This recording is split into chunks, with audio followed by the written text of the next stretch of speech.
जैसे जैसे फरवरी करीब आता है वैसे वैसे ही हर किसी के दिमाग में सिर्फ एक ही बात घूमने लगती है और वो है बजट की। कुछ साल पहले की बात होती तो हम कह सकते थे कि फरवरी के अंत तक बजट पेश होता है, लेकिन अब तो इसकी तारीख भी तय हो ही गई है, यानी कि 1 फरवरी को हर साल बजट पेश किया जाता है। मोदी सरकार के तीसरे कार्यकाल में ये तीसरा पूर्ण बजट होगा, क्योंकि सरकार बनने के बाद जो बजट जुलाई में पेश किया गया था वो तो सिर्फ फरवरी तक के लिए व्यय का मामला था। लेकिन अब 1 फरवरी 2025 को वित्त मंत्री निर्मला सीतारमण जो बजट पेश करेंगी वो आने वाले पूरे वित्तीय वर्ष का होगा। जब भी बजट की बात होती है तब वैसे तो मिडिल क्लास या यूं कहें कि सैलरी क्लास की नजर इनकम टैक्स में छूट या होम लोन में छूट पर ही टिकी होती है, लेकिन कोई भी वित्त मंत्री हो बजट के दौरान अक्सर लाखों करोड़ों रुपए की बात करता है। कभी इतने हजार करोड़ या कभी इतने लाख करोड़ कह दिए जाते हैं।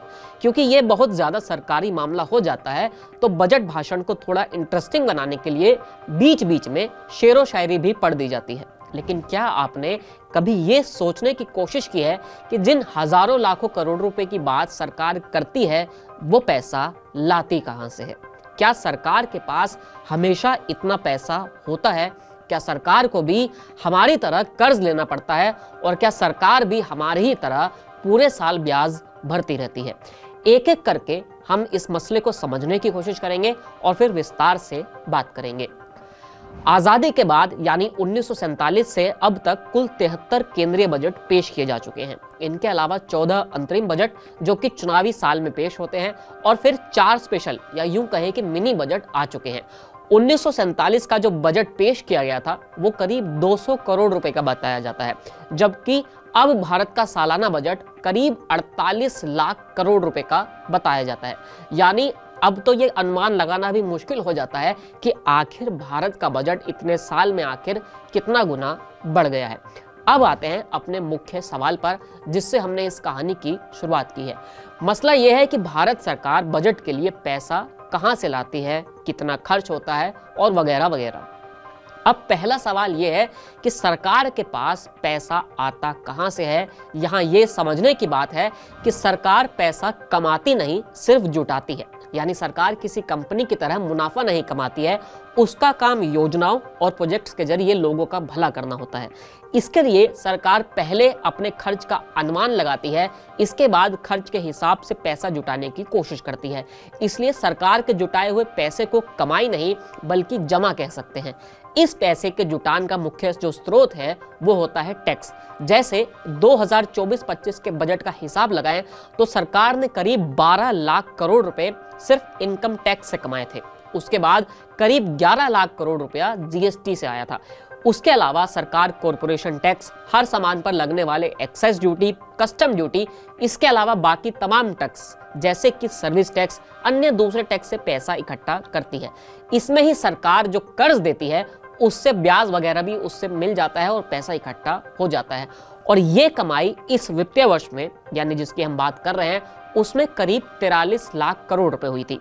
अब जैसा हमने बताया था कि इस बार का बजट 48 लाख करोड़ रुपए था और सरकार की कमाई हुई है 43 लाख करोड़ रुपए, तो ये अपने आप में ही साफ हो जाता है कि सरकार 5 लाख करोड़ रुपए का घाटा यहाँ पर झेल रही है। इस घाटे को पूरा करने और बड़े हुए खर्च को पूरा करने के लिए सरकार कर्ज लेती है, जो RBI, world bank, Asian bank या कई और संस्थाओं से लिया जाता है। इस वित्तीय वर्ष में सरकार ने करीब 17 लाख करोड़ रुपए का कर्ज लिया था। ऐसे में अगर दोनों को मिला दिया जाए तो सरकार के पास कुल जमा राशि हो जाती है 60 लाख करोड़ रुपए के आसपास। अब यहाँ एक सवाल बनता है कि ये तो सरकार के खर्च से ज्यादा पैसा हो गया, लेकिन ऐसा नहीं है क्योंकि ये सरकार की पूरी कमाई है। अब इसी में से सरकार को तमाम राज्य सरकारों को हिस्सा देना पड़ता है, जो कि अलग अलग टैक्स, जीएसटी और खर्चों से आता है। ऐसा करते हुए करीब इस वित्तीय वर्ष में सरकार ने करीब 13 लाख करोड़ रुपए राज्य सरकारों को दे चुकी है। यानी घूम फिरकर सरकार फिर वही खर्च की बराबरी या घाटे में पहुंच जाती है। इसी बात को आगे बढ़ाते हुए हम ये भी बताते हैं कि सरकार अपना पैसा खर्च कहां करती है और कैसे करती है। जैसे कि आपको बताया कि एक बड़ा हिस्सा तो राज्य सरकारों की हिस्सेदारी में चला गया। उसके बाद सरकार के ऊपर इतना कर्ज है कि करीब 11 लाख करोड़ रुपए प्रति साल का तो ब्याज दे दिया जाता है। उसके अलावा केंद्र सरकार द्वारा चलाई जाने वाली योजनाओं, वित्त आयोग, केंद्र और राज्य सरकार द्वारा मिलकर चलाई जा रही योजनाओं, फिर सब्सिडी, सैलरी, पेंशन, मेंटेनेंस और बाकी कुछ खर्च सरकार के जिम्मे पर आ जाते हैं, जो कुल मिलाकर आंकड़ा जो बताया गया है वो है 60 लाख करोड़ रुपए तक का। केंद्रीय बजट में ही सरकार ये बताती है कि किस नई या पुरानी योजना पर उसे कितना पैसा खर्च करना है, किस मंत्रालय को कितना पैसा दिया जा रहा है, या फिर अलग अलग चीजें तय होती हैं।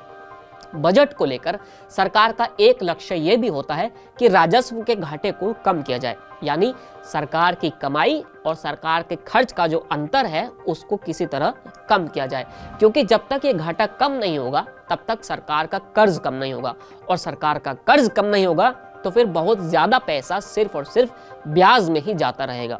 तो यहाँ आपको मोटा मोटा समझ आ जाएगा कि सरकार किस तरह पैसा कमाती है और फिर खर्च कहाँ करती है। फिलहाल इस वीडियो में इतना ही, फिर मिलेंगे नए वीडियो के साथ। शुक्रिया।